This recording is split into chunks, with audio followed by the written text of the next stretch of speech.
Jennifer Klein-Alanise, I'm a field responder for the Humane Society of the United States.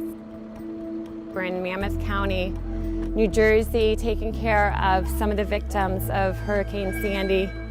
This is Moxie. Her family was displaced. They actually had to be rescued. It's essential that we have pet-friendly shelters. We know, and we've learned from Katrina, that folks are not going to leave and abandon their animals. There's over 25 dogs, almost 20 cats, 3 birds, and a rabbit. Good boy. We're here for the long term. However long it takes, HSUS is committed to providing support. We don't see this as a short-term cleanup. We don't know when power is going to be back on. We know for sure it's going to be weeks, maybe even months. It's heartbreaking and uplifting at the same time.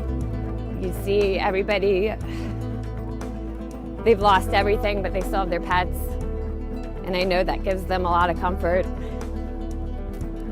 But it's heart-wrenching.